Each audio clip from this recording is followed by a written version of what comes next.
Hi guys, so today's video is going to be a list of 10 different stories that are really fun. And that's not to say that these stories lack emotional depth or that there aren't really impactful moments, but rather that they can have those things, but the general feel you get when reading these, you just feel kind of happy, they're fun, they're action-packed, they're adventure-filled. While all the stories that I'm going to mention are part of a series, I don't think that any of these really feel like a huge commitment the way a lot of other books in the science fiction and fantasy genre can sometimes feel. Before we get started, if you have any of your own fun science fiction and fantasy recommendations, feel free to leave those in the comments down below. That way, if I happen to mention the same thing you did, anybody coming to this video for recommendations is gonna feel like they're reaffirmed, oh hey, I should check that out. She talked about it, a bunch of people talked about it, and if you happen to list something that I didn't talk about, that just provides people with more options. This list is a mix of fantasy, science fiction, and sometimes some subgenres of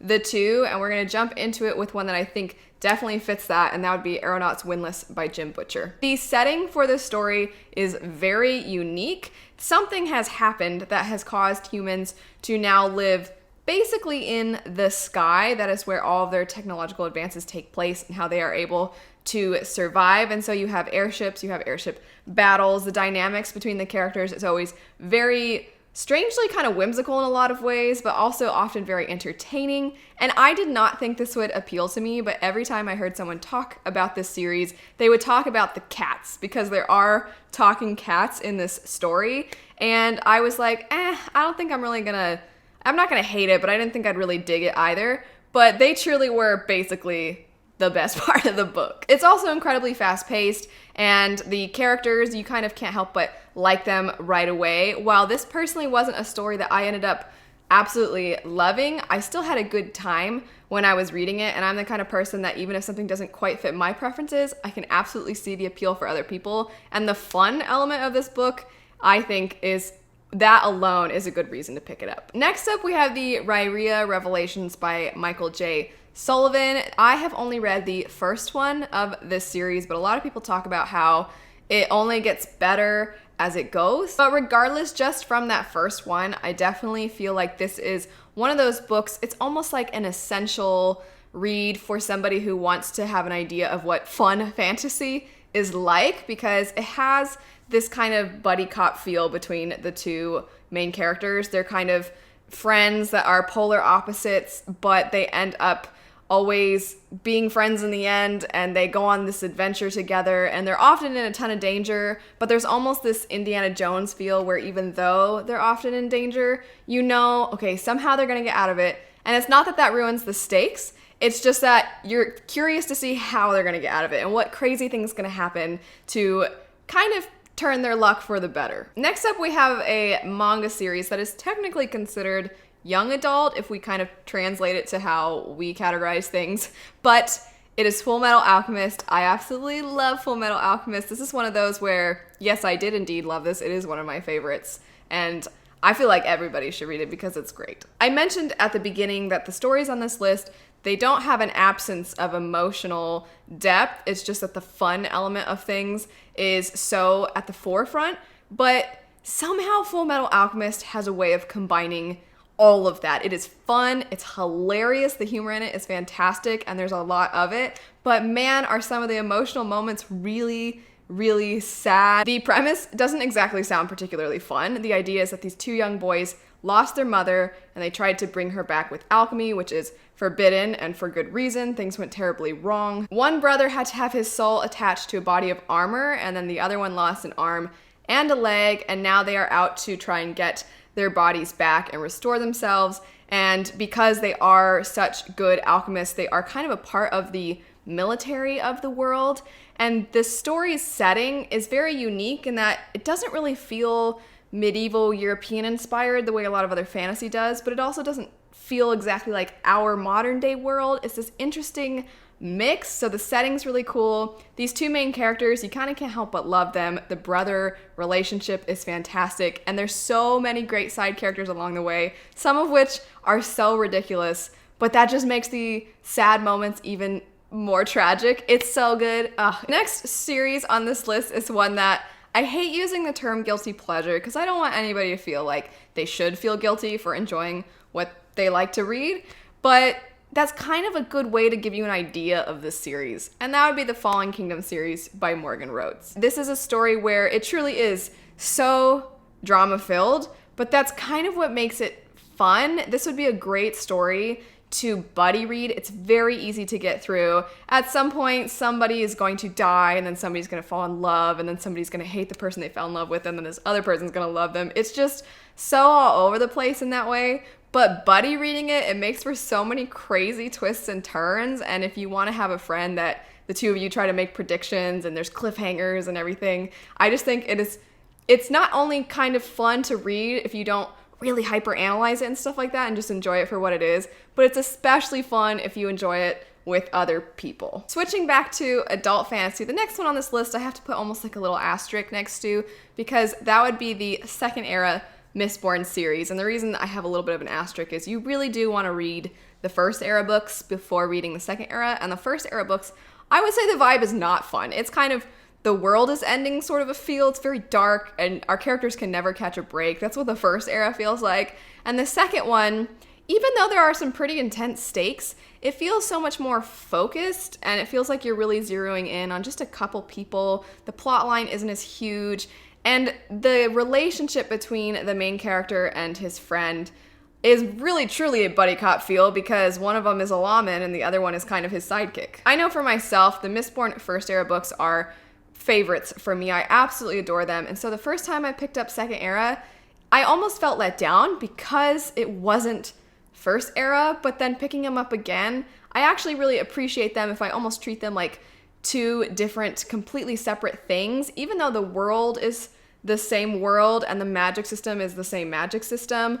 The way that he plays Sanderson with the magic system into a more modern society that has guns and trains and different kinds of technology, the way he plays into it is so entertaining and interesting, and it just feels like the possibilities are endless. Next up, we have a middle grade series, and that would be the Barmes Trilogy. This is a story that follows a young boy in the first one who is out to gain some power so that he can sort of make a name for himself and not let somebody push him around.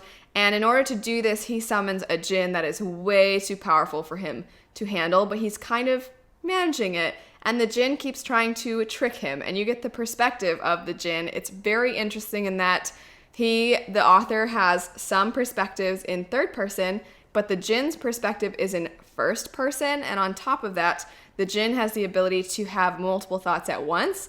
And so you will see a little asterisk, and at the bottom of the page, he will have whatever his other thought was at that exact moment. It's definitely very witty, very clever. And even though it's a middle grade series, I remember a lot of the humor being quite funny. It is still middle grade, so the humor isn't going to be necessarily super nuanced, but either way, I still think it's very amusing. And the growth of the boy throughout the trilogy and seeing the way the djinn sees him and their relationship, it's not only entertaining, but also has some really heart-wrenching moments. And that trilogy has a fantastic ending. Next up, we have the Lunar Chronicles by Marissa Meyer. This is a science fiction series that is, each one is a retelling of a certain fairy tale person, and then that kind of builds into the next story, which is connected, but you focus in on a new fairy tale person, a retelling of that. It's more modern, and the way that Marissa Meyer finds the things that occur in the original fairy tales and the way she ties them in to her more modern sci-fi take is always really fun to see. Just like a lot of the other stories on this list, there are some pretty sad moments, and I wasn't really expecting that when I picked it up, because I've always said I think this series is great for people transitioning from middle grade into young adult, but it still had some moments that I was like, oh dang, that person died, or oh dang, that person's really hurt, and just kind of stuff I wasn't really expecting. The stakes were way higher than I was expecting, but overall, I just think the story is so fun, and like I said, the way that Marissa Meyer ties in some of the events, it's very clever, and I really appreciate it. It's a lot of fun. Next up, we have a book that literally comes up in every recommendations video I feel like that I do. For those of you that watch a lot of them, you probably already know what I'm about to say, but gosh darn it, it's a fun book. And that would be Warbreaker by Brandon Sanderson. Warbreaker is a story that follows two sisters, one her whole life who has been groomed to fulfill a marriage alliance with this foreign kingdom that they think is filled with heathens, and then the other sister is young and she couldn't have a care in the world, and she's just happy-go-lucky, and the father decides, I like this daughter better. I don't want her to fulfill the marriage alliance, so I'm going to send the clueless other daughter who has never had any reason to worry about this at all. So this poor girl's thrown into this other kingdom. She knows absolutely nothing because she's never had to learn about it. And the other sister thinks, I can't let my poor little sister be out there to be torn apart by these heathens. I must go help her. And she goes on this rescue mission, realizes she doesn't really know what she's doing either, where the other sister who thought she was clueless, in some ways, certain things about her personality end up playing into her favor, and the other kingdom isn't really what they expect, and it's just such a good time. And there's this other character that you end up seeing who's essentially like a god, a living god, who doesn't actually believe that they are a god, but everybody worships them like they do, and that creates a very funny, every time that we get to that character, everything's very entertaining with them, and there's so much good relationship building in the story. There's a lot of good discoveries, and the world building is phenomenal. Next up, we have a series that I feel like I can't ever talk about without describing it as fun, and that would be the Dresden Files. So we've got another Jim Butcher story on here, and the Dresden Files are about a wizard detective in our own world, and they're funny. They're a good time. We get a first-person point of view. We stick with Harry Dresden pretty much the whole time, which is sometimes unheard of in fantasy. Just like in Aeronaut's Windlass, I just think he has a good way of creating different kinds of personalities and making for very entertaining conversations and interactions between all of them. That particular element is what I think makes this last recommendation so fun as well, and that would be Shadow of the Fox by Julie Kagawa. This story has a Japanese-inspired setting with a lot of folklore woven into it. In the back of the book, they even have these Japanese words and they explain what they mean, which I just felt like helped me feel so immersed in this particular story, and the relationship between the two main characters was so fun to see unfold. We have one character whose name is Yumeko, and she is kind of naive and she's really sweet and innocent, but she's also a little bit of a trickster, and she is paired with this person who is this brooding samurai, and he is actually after something that is in Yumeko's, it's on her person, but he doesn't know that, and she can't let him know that because she's afraid he'll take it. So you have this little secret between them, and she's constantly on edge, doesn't know if she can trust him, but they kind of have to trust each other in order to go on this adventure together, and it was so fun. Fun has definitely been very overused. That's it for 10 different recommendations for fun stories. Let me know what your fun recommendations are. Let me know if you've read any of these and if you also agree that they're super fun. But anyway, thanks so much for watching. I hope you have a great rest of your day, and I'll see you later.